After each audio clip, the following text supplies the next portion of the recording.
Complete audit, जब किसी organisation के एक निश्चित अवधि संबंधी समस्त लेखा पुस्तकों की सिस्टमेटिक तरीके से रूल्स एंड रेगुलेशन के अकॉर्डिंग जब हम चेक करते हैं, जिससे कोई भी सौदा या खाता या संबंधित लेखे जांच से छूटने ना पाए, तो इसे कहते हैं पूर्ण ऑडिटिंग, बोले तो कंप्लीट ऑडिट।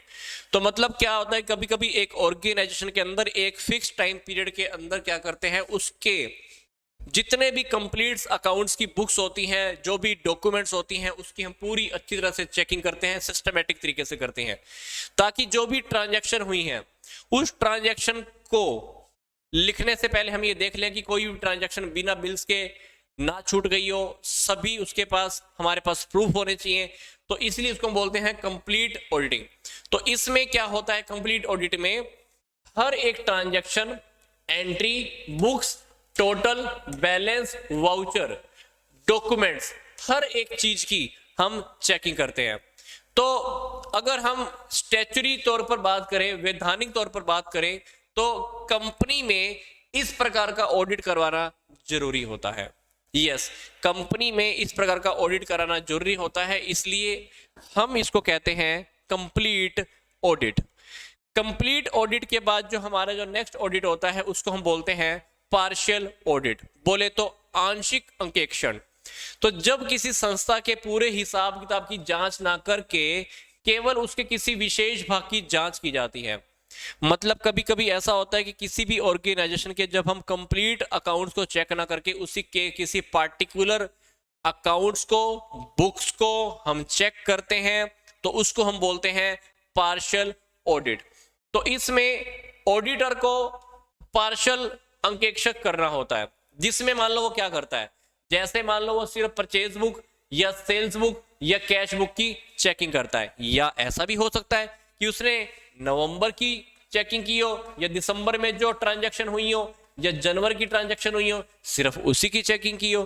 तो इसलिए हम उसको बोलते हैं पार्शियल ऑडिट। तो पार्शियल ऑडिट में कुछ भी हो सकता है, मान लो उसने सिर्फ परचेज बुक की चेकिंग की, या उसने सेल बुक की चेकिंग की, या उसने परचेज रिटर्न बुक की चेकिंग की, या उसने सिर्फ जनवरी की चेक की, या दिसंबर की, या नवंबर की, तो हम उसको बोलेंगे हम उसने क्या किया है, पार्शियल ऑडिट किया है। तो न तो कोई नियोक्ता ऐसे अंकेक्षक करवाना चाहेगा और न ही अंकेक्षक ऐसे कार्य के लिए तैयार होता है। मतलब जो पार्शियल ऑडिट होता है ना, ये रियलिटी में आजकल व्यवहारिक नहीं है, नॉर्मल नहीं होता, क्योंकि कोई भी बंदा है ना, वो इस प्रकार का ऑडिट नहीं करवाना चाहेगा। आप हैं या मैं है, किसी को क्या बोलेंगे भाई हमारे जनवरी की बुक्स की ऑडिटिंग कर दे, तो व्यवहारिक ही नहीं है, अच्छा नहीं लगता ये। तो इसके लिए हम क्या करते हैं, पर कभी कभी क्या होता है कि हमारा एक स्पेशल टारगेट होता है, स्पेशल ऑब्जेक्टिव होता है, उसके लिए हम क्या करते हैं कि इस प्रकार का ऑडिटिंग करवा लेते हैं। यदि हम आंशिक जांच कराई जाती है तो उसे अपनी रिपोर्ट देते समय यह स्पष्ट रूप कर देना चाहिए, रिपोर्ट आंशिक जांच है।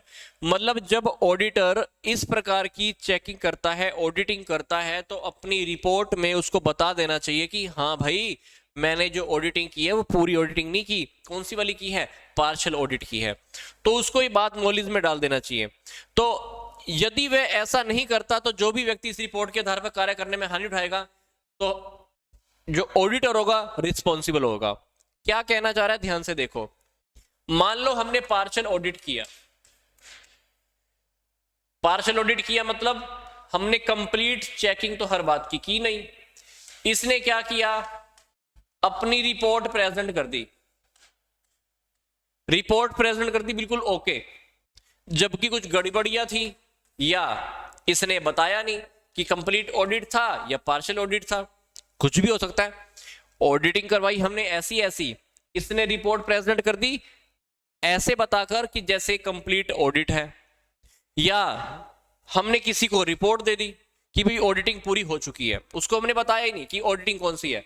अब रिपोर्ट जिसको हमने प्रेजेंट की वो बंदा मान लो मोहन है, मोहन ने इन रिपोर्ट्स के बेस पर कोई एक्शन लिया, कुछ काम किया, और वो काम हो गया गलत। तो उस गलत काम के लिए रिस्पॉन्सिबल कौन होगा, ये ऑडिटिंग जिसने की थी, जो ऑडिटर है। तो अगर इस रिपोर्ट के बेस पर जब हमने बताया नहीं ना सामने वाले को कि ऑडिटिंग हमने पार्शियल वाली की है, उस रिपोर्ट के बेस पर अगर किसी बंदे ने कोई गलत स्टेप लिया, कोई गलत काम किया, तो इसने जो गलत काम किया है ना, या इससे जो गलती हुई है, उसके लिए रिस्पॉन्सिबल कौन होगा, ये वाला ऑडिटर होगा जिसने पूरी इंफॉर्मेशन नहीं दी थी।